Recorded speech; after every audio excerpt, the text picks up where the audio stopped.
For years, The View has stood as a bold space in daytime television where real conversations happen, where opinions clash, passions rise, and perspectives are challenged. And whether you love or hate the show, one thing is undeniable.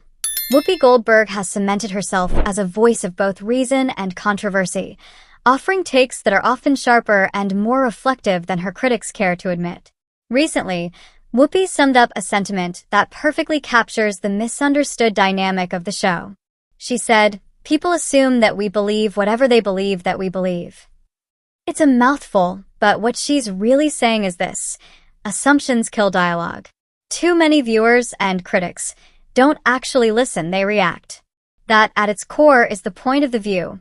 Barbara Walters didn't create the show back in 1997 to be an echo chamber. She envisioned it as a round table for diverse women to bring their backgrounds, experiences, and ideologies to the surface and really talk, about what's happening in America and the world. And yes, that talk sometimes gets messy. That's real. It's also intentional.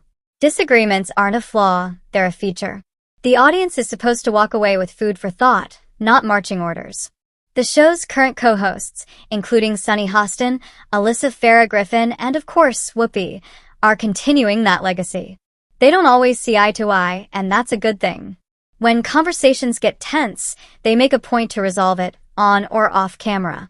Unlike past pairings that spiraled into toxic environments, think Rosie O'Donnell and Elizabeth Hasselbeck, or the very public fallout with Meghan McCain, today's View panel shows what adult disagreement can look like when it's handled with respect.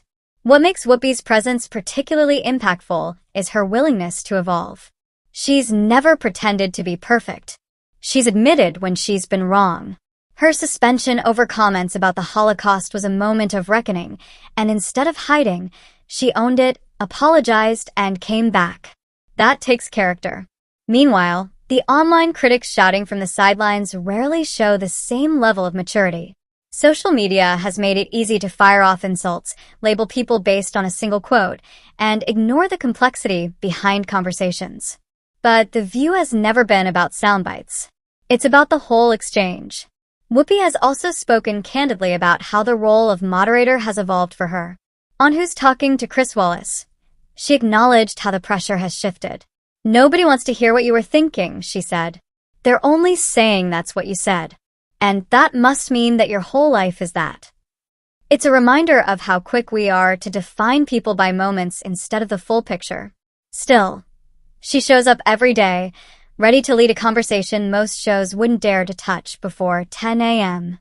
Could The View use more diversity in age and political representation? Absolutely. A Gen Z voice on the panel could bring fresh energy and new angles to the table. And maybe adding another conservative perspective could deepen the debate. But what's important is that the structure is already built to support those conversations. The View isn't about pleasing everyone. It's about pushing us to hear one another. At a time when dialogue in America is increasingly polarized, the women of The View, especially Whoopi, are doing what many won't: sitting down, speaking up, and listening. You don't have to agree with them. But if you really watch without the noise, you might just find yourself thinking a little differently than you did before. And that's the point.